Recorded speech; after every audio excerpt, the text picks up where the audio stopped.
Hello friends, आप सभी का स्वागत है मेरे यूट्यूब चैनल पर। और आज मैं आपको बहुत ही इंपॉर्टेंट क्वेश्चंस बताने जा रहा हूं जो कि कोशिका के अंदर से आने वाले हैं, जो कि आपकी कॉम्पिटिशन एग्जाम में डेफिनेटली आते हैं और रिपीट हुए जेट एग्जाम, आईसीआर या लेब असिस्टेंट के लिए ये बहुत ही इंपॉर्टेंट क्वेश्चंस हैं। ये टॉप 10 क्वेश्चंस हैं। इसके बाद अगर आपको पसंद आए तो कमेंट बॉक्स में मोर लिख देना ताकि और क्वेश्चंस मैं आपके लिए ला सकूँ। तो चलिए शुरू करते हैं। कोशिका का संचालन केंद्र होता है, यानी कि पहला क्वेश्चन है कोशिका का संचालन केंद्र, यानी कोशिका को कंट्रोल कौन करता है। तो कोशिका को कंट्रोल कौन करता है, तो इसके अंदर ऑप्शन है लवक, केंद्रिका, प्रोटोप्लास्ट और ऑप्शन डी केंद्रक। तो कोशिका को कंट्रोल करने का कार्य जो करता है वह होता है केंद्रक, जो कि पूरी कोशिका को कंट्रोल करता है। ठीक है, नेक्स्ट क्वेश्चन आता है कोशिका के आरएनए का मुख्य भाग इनमें पाया जाता है। यानी कि इसके अंदर पूछा गया है कि कोशिका के अंदर जो आरएनए होता है यह इसके अंदर मुख्य भाग क्या पाया जाता है। तो ये इसके अंदर क्या पाया जाता है, कोशिकीय राइबोसोम्स पाए जाते हैं। ठीक है, नेक्स्ट क्वेश्चन, रॉबर्ट ब्राउन ने सर्वप्रथम क्या देखा। यानी कि रॉबर्ट ब्राउन ने किसकी खोज की। ये क्वेश्चन पूछना चाह रहा है कि रॉबर्ट ब्राउन जो है उसने किसकी खोज की थी। तो रॉबर्ट ब्राउन ने खोज की थी, किसकी की थी, केंद्रक की खोज की थी। तो रॉबर्ट ब्राउन ने केंद्रक की खोज की थी। क्वेश्चन पूछा जाएगी कोशिका की खोज किसने की, तो आपको पता ही होगा किसने की है। आप कमेंट बॉक्स में आंसर दीजिए अपना। नेक्स्ट क्वेश्चन है ईस्ट कोशिका में किस प्रकार का कोशिका विभाजन होता है। यानी जो ईस्ट कोशिका है उसके अंदर किस प्रकार का विभाजन होता है। ये बहुत ही इंपॉर्टेंट क्वेश्चन है जो कि जेट में बहुत बार पूछा गया है और आईसीआर में भी आ चुका है और शायद लेब असिस्टेंट के लिए भी ये बहुत ही इंपॉर्टेंट क्वेश्चन है।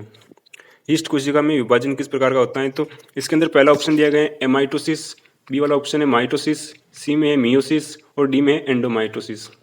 तो इसका राइट आंसर जो होगा वो क्या होगा आप दोस्तों, आप बताइए।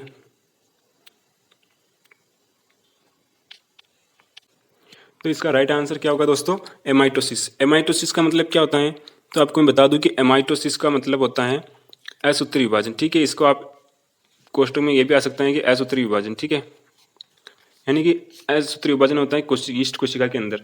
तो ऑप्शन में असूत्री भी आ सकता है और एमाइटोसिस भी आ सकता है। ज़्यादातर चांस होते हैं कि एमाइटोसिस ही आएगा, इसलिए आप एमाइटोसिस भी याद रखिए और असूत्री विभाजन भी याद रखिए। ईस्ट कोशिका के अंदर असूत्री विभाजन होता है। ठीक है, नेक्स्ट क्वेश्चन आता है कि जीन विनिमय कौन सी अवस्था में होता है। ये भी बहुत ही इंपॉर्टेंट क्वेश्चन है जो कि बहुत सी बार रिपीट भी हो चुका है, सेट एग्जाम के लिए भी बहुत इंपॉर्टेंट है। जीन विनिमय कौन सी अवस्था में होता है, तो जीन विनिमय जो होता है, जीनों का जो आदान प्रदान होता है वो किस अवस्था के अंदर होता है, तो जीन विनिमय होता है डिप्लोटीन के अंदर होता है। ठीक है, कौन सी अवस्था में होता है, डिप्लोटीन अवस्था के अंदर होता है। नेक्स्ट क्वेश्चन आता है जीवन चक्र के किस प्रावस्था के दौरान आरएनए तथा प्रोटीन का संश्लेषण होता है। यानी कि कोशिका चक्र जो होता है, कोशिका चक्र की प्रावस्था के दौरान कौन सी प्रावस्था में आरएनए और प्रोटीन का संश्लेषण होता है। तो आरएनए और प्रोटीन का संश्लेषण की अगर हम बात करें तो ये होता है G1 और G2 प्रावस्था के अंदर होता है। ठीक है दोस्तों, इसका राइट आंसर क्या होगा, G1 और G2 प्रावस्था। नेक्स्ट क्वेश्चन आता है पादप कोशिका भित्ति की मध्य पटलिका बनी होती है। यानी कि जो पादप कोशिका भित्ति होती है, जो कि सबसे बाहरी आवरण होती है, कोशिका भित्ति की मध्य पटलिका बनी होती है। ये जेट 2018 में क्वेश्चन आ चुका है दोस्तों, बहुत ही इंपॉर्टेंट है और इस बार भी रिपीट होने के चांसेस हैं। तो इसका राइट आंसर क्या होगा दोस्तों, इसके अंदर पहला ऑप्शन है कैल्शियम व magnesium pectate, lignin, pectin, cellulose. तो इसका राइट आंसर जो है वो होगा कैल्शियम तथा मैग्नीशियम पेक्टेट। ये बहुत ही इंपॉर्टेंट क्वेश्चन है दोस्तों, इसे आप याद कर सके या रट के जाना। ठीक है, नेक्स्ट क्वेश्चन, ये बहुत ही इंपॉर्टेंट क्वेश्चन है और इसके अंदर से मतलब डायरेक्ट नहीं पूछता, इसके मतलब डीप भी जाता है बहुत सी बार। तो मैं इस 17S और 80S राइबोसोम को आपको अच्छे से एक्सप्लेन कर देता हूँ। ठीक है, तो सबसे पहले हम देखते हैं 17S राइबोसोम। दो प्रकार के होते हैं, 17S होता है, एक होता है 80S। ठीक है, एक होता है 17S और एक होता है 80S आरएनए। तो यहाँ पर हम देखें तो इन दोनों की अलग अलग दो इकाइयाँ हैं। 17S की होती हैं, एक तो होती है 30S और एक होती है 50S। अगर दोनों का हम प्लस करके देखें तो 50 और 30 80 होते हैं, तो 80 के आसपास आप 70 को याद रखना। ठीक है, अगर 80 आता है तो आपको 70 को याद रखना है। और 80S की भी दो उप इकाइयाँ हैं, जिसमें से 80S की हैं, एक तो है 40S और एक है 60S। ठीक है, 60 और 40 100 हो गए, तो 100 से आप याद रखना भी 80 है। ठीक है, 50 और 30 80 होते हैं तो आप याद रखना 17S। ठीक है, कम होगा। और 60 और 40S 100 होते हैं लेकिन 80 याद रखना आप। ठीक है, तो ये 30S और 50S 40S और 60S, तो इनकी भी और उप इकाइयाँ होती हैं। ठीक है दोस्तों, अभी आगे एक और क्वेश्चन भी आएगा इनसे रिलेटेड, तो आप अच्छे से समझ लीजिए और उसका आंसर भी आप ठीक से देना, ठीक है। तो मैं समझाता हूँ। एक होता है 30s और 17s की बात करें तो एक होता है 30s और एक होता है 50s, ठीक है। 17s की बात कर रहे हैं तो इन दोनों इकाइयों की भी उप इकाइयाँ होती हैं। अब हम देखें 30s, तो 30s के अंदर तो केवल एक ही होता है, वो होता है 16s, ठीक है। 16s होता है 30s के अंदर।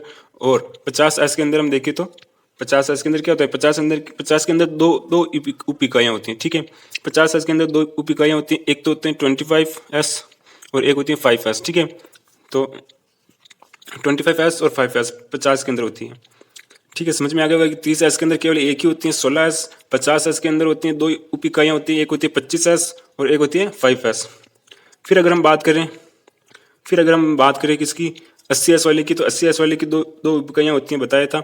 एक होती हैं 40s और एक होती हैं 60s। तो इनकी भी उप इकाइयाँ होती हैं। तो अगर हम 40s की बात करें तो 40s की एक ही उप इकाई होती है, वो होती है 18s, ठीक है। 40s की होती हैं 18s और 60s की 3 उप इकाइयाँ होती हैं, ठीक है।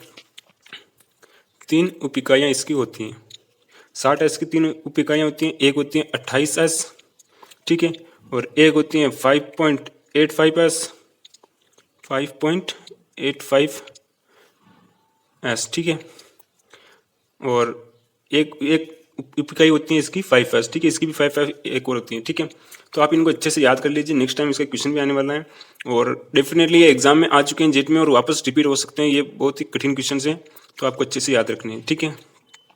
तो अगर हम इस आंसर की बात करें तो 27 राइबोसोम की उप इकाइयाँ क्या होती हैं, तो आपको ये आंसर आ गया होगा कि कौन सी उप इकाइयाँ होती हैं। तो आप यहाँ पर देखिए कि 40s और 50s, तो ये तो होगी नहीं, ठीक है ना। और 30s और 50s, यानी 50 और 30 कितने होते हैं, 50 और 30 80 होते हैं। 80 के आसपास 70 हमने बात की थी, तो इसका राइट आंसर होगा 50s और 30s, ठीक है।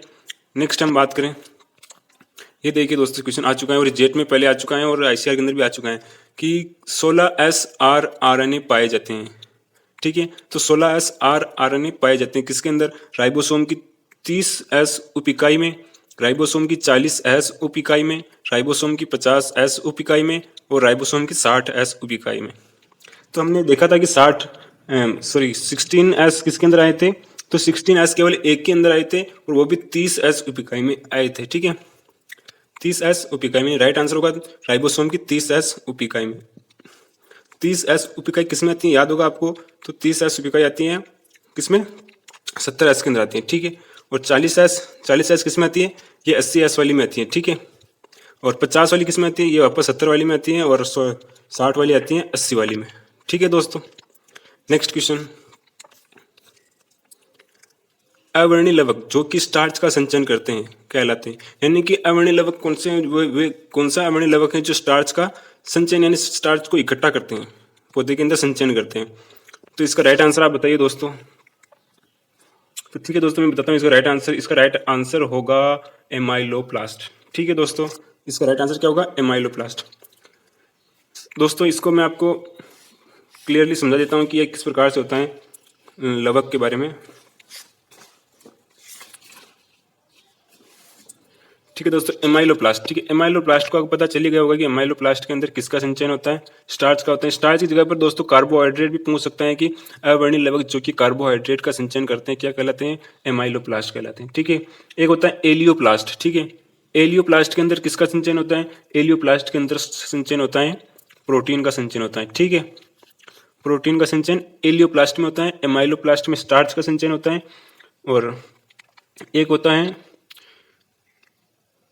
एलियोप्लास्ट, सॉरी दोस्तों, एलियोप्लास्ट के अंदर किसका संचयन होता है, तो एलियोप्लास्ट के अंदर संचयन होता है, एलियोप्लास्ट के अंदर संचयन किसका होता है, तेल एवं वसा का होता है, ठीक है। तेल व वसा का संचयन एलियोप्लास्ट में होता है। एलियो से आप देखना भी आलो, ठीक है। एलियो यानी गीला, ठीक है। एलियोप्लास्ट में तेल और वसा का, एमाइलोप्लास्ट में स्टार्च का होता है, ठीक है। और एक और आता है एल्यूरोप्लास्ट, इसके अंदर किसका संचयन होता है, एल्यूरोप्लास्ट के अंदर संचयन होता है प्रोटीन का, ठीक है दोस्तों। तो आशा करता हूँ आपको ये वीडियो समझ में आई होगी। अगर ये तो क्वेश्चन बहुत ही कम हुए अभी तक हमारे 10 क्वेश्चन, तो बहुत ही कम टॉपिक है, इसके और भी ज़्यादा क्वेश्चंस हैं। तो अगर आपको वो क्वेश्चंस चाहिए या फिर आपको किसी और टॉपिक से रिलेटेड क्वेश्चंस चाहिए तो आप कमेंट बॉक्स में बता सकते हैं। थैंक यू देखने के लिए आपका, और वीडियो को लाइक और सब्सक्राइब जरूर करें। धन्यवाद।